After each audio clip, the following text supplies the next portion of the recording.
Dum, dum, dum, dum, dum. Dum, dum, dum, dum, dum, dum, dum. So I wanted to make this video, so I'm making it. This is my favorite films of all time, and I'm actually excited to share this with all of you.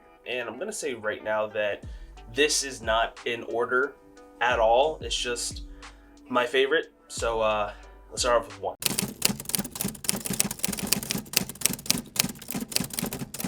So the first film is The Edge of 17. It was made in 2016, and it was directed by Kelly Craig.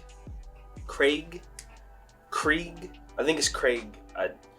Yeah. But the story, like a lot of movies that are going to be in this list, are coming of age stories, which I realize is my favorite genre of all time. I just love that time period when people start to realize who they truly are. It's just a great thing to watch for me. But that being said, this story follows Nadine, who is the embodiment of what anyone was as a high schooler or just a little bit older. Like, it's every feeling you've ever felt. She just says it uncontrollably, and it's just such a relatable story with relatable characters, and it's just something that's always spoke to me. And it's also very meta and a little scary to see something on screen that represents who a lot of us were at one point or another in time, shown so effortlessly and so perfectly.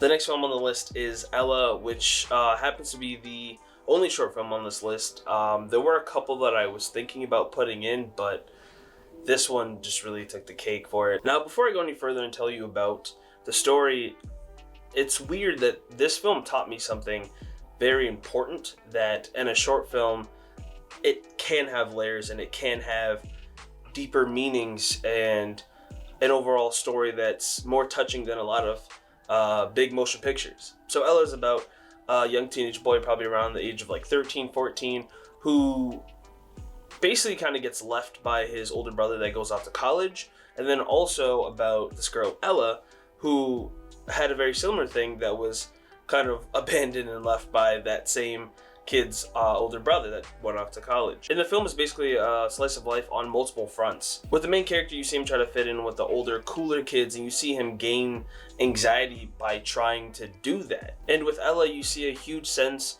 of trying to fit in, but in a different way.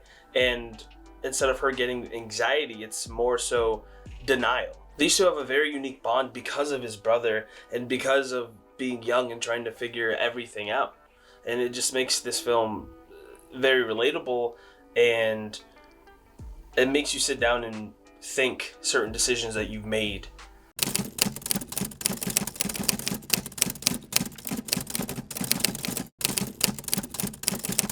The next film on this list is Howls Moving Castle, which is a animated film, which is one of two on this list.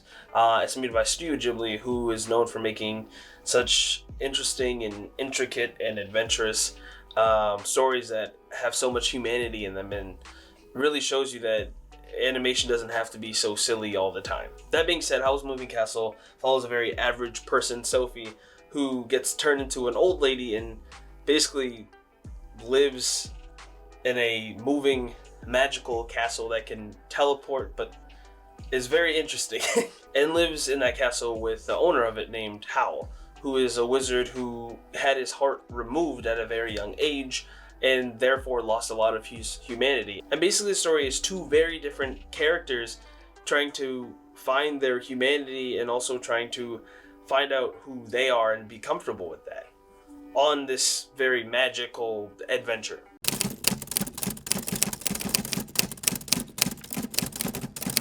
The penultimate film on this list is Only Yesterday, which I saw about a year ago for the first time because it came out in Japan in 1991, but it was released in 2016.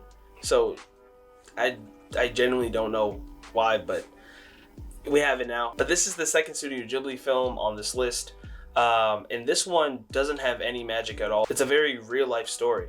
It's about an adult woman who lives in the big city, has a decent job, and goes on a vacation to her family who lives on a farm. Now, at first it does sound very boring, but the interesting part about the story is that while she's on vacation, she has memories about when she was a child. And more so than you just seeing the differences from her child self to her real self, the deeper meaning of it is, would our child selves be happy with what we're doing right now in our lives? And that really made me sit down and think after I watched it, like, would the child me be excited to grow up and do what I'm doing now and go on this journey that I'm going on now?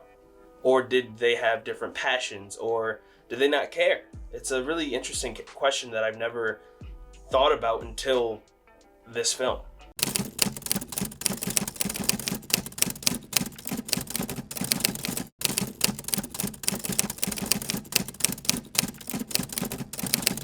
The last film on this list is Me and Earl and the Dying Girl, and I know I said that this is not in order at all, but out of all the films, this is my favorite of all time. As for all the movies on this list, I want you guys to watch it, but this one more than any other one, so I'm not going to really spoil too much about it. And the movie is about a high schooler named Greg who is writing his college essay about why he is writing his college essay. Vague, I know. To me, this is the ultimate coming-of-age story with charm and charisma. The stories in it taught me so much, but the beautiful craftsmanship of said story is what really made me want to make films and made me want to create more than what I already thought I did. So this is a quick video I want to make. I'm still putting a short film up later this week, but I hope you guys enjoyed this video, and I hope you guys watch the films. I'll leave them linked down below, and this is Art Stew. Create. And it's also just very meta, like, to see this and it's also just very meta to see something like that, something on screen that combination of heat and the stress. Why she never took her medicine, I'll never understand. When she was here, the path was clear, and she was just here. She was just here. Man, in the heights. This is Art Stew. Create. Skip it up.